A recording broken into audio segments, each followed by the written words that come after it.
आज एक और सूत्र में लूणा क्या कहता है, और जब सुनेंगे जब भी पता चलता है कि इस सूत्र में लूणा क्या कहता है। लूणा कहता है कि जो कुछ भी नहीं है वो कभी भी कुछ भी नहीं बनता है, वो सदा ही अबुझा ही रहता है। जो कुछ भी नहीं है वो सब कुछ को जानता तो जरूर है, परंतु वो सब कुछ कभी भी बनता नहीं है। और जो सब कुछ है वो सब कुछ है तो सही, परंतु वो सब कुछ होकर भी सब कुछ जानता नहीं है। अब इस बात पर मुद्दा ये उठता है कि जो सब कुछ है वो ही सब कुछ जानता है, और ये बात सबके भीतर खटकती है। ये बात इतनी गहराई से खटकती है कि इसके मिटाने का सहजता से कोई उपाय भी नहीं है। क्योंकि ये बात हरेक ने कही है कि जो सब कुछ जानता है वो ही सब कुछ होता है, जो कुछ भी नहीं जानता है वो कुछ भी नहीं होता है। अब हम इस बात को एक साधारण से उदाहरण के तौर पर लेकर समझने का प्रयास करते हैं।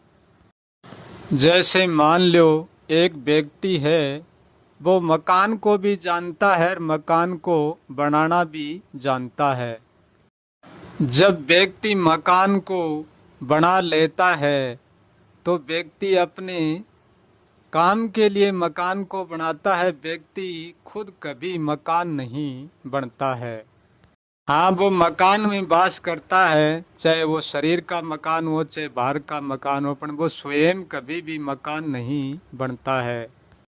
अब मान लीजिए उदाहरण के तौर पर एक मकान बनाने वाला भी एक व्यक्ति है और ये मकान भी एक व्यक्ति है।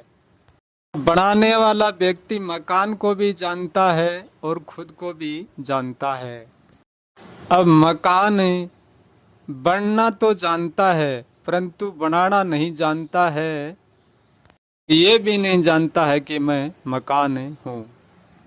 मकान का मटेरियल ये नहीं जानता कि मैं मटेरियल हूँ, परंतु वो मटेरियल होना जानता है। इसलिए मकान का मटेरियल होना जानता है। होकर ही होने का कहने सुनने में एहसास नहीं रखता है। इसलिए मकान भी एक व्यक्ति है। ये मटेरियल नहीं होता तो बनाने वाला मकान नहीं बना सकता था। अब ये मकान सब कुछ का हिस्सा है, परंतु इनमें अपने होने का कोई बोध नहीं है, एहसास नहीं है। अभी ये सब कुछ में ही है। जैसे मकान बनाने वाला स्वयं मकान कभी नहीं बनता, ऐसे ही जो सब कुछ जानने वाला है वो कुछ भी नहीं है, वो सब कुछ में कुछ भी नहीं बनता। अब इस मुद्दे पर प्रश्न ये उठता है कि सब कुछ जानना ही सब कुछ बनना है, क्योंकि वो सब कुछ जानेगा तभी वो सब कुछ बनेगा। अब फिर से हमें मकान पर आते हैं। जैसे मकान बनता तो है परंतु वो जानता कुछ भी नहीं है, ऐसे ही जो कुछ भी नहीं है वो जानता तो है परंतु बनता कुछ भी नहीं है। ये पदार्थ सब कुछ होता तो है परंतु ये न जानने के लिए ही होता है, जानने के लिए नहीं होता है। ऐसे ही जो कुछ भी नहीं है वो सब कुछ जानने के लिए तो होता है, परंतु वो होने के लिए कुछ भी नहीं होता है। ये सत्य कोई सहजता से समझ में नहीं आएगा। ये एक बहुत बड़ा रहस्य है, क्योंकि रहस्य को पूरा समझना नामुमकिन है, और यदि पूरा समझ भी लिया तो कहना सुनना नामुमकिन है। मैं जितना जानता हूँ इतना कह नहीं पाता हूँ, क्योंकि मैं आधे मुँह आधे अंश का ही आधा अंश कह पाता हूँ। मेरे पास जितना शब्द है मैं इतना ही कह पाऊँगा, शब्द के आगे और नहीं कह पाऊँगा। जहाँ शब्द रुक जाता है वहाँ मेरा कहना भी रुक जाता है। परंतु जानना ना कोई रुकने का विषय है और ना कोई चालने का विषय। जानना मात्र केवल जानना ही है, उससे ज़्यादा कुछ भी नहीं है। सब कुछ अनंत अनेक होकर भी एक ही है और सब कुछ के जानने के अलावा और जानने के लिए कुछ भी नहीं है।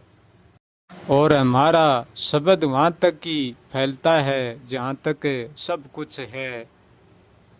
यदि हम शब्द पर बहुत जोर देंगे तो हमारा शब्द भी हमारी जहाँ तक जान है वहाँ तक पहुँच जाएगा।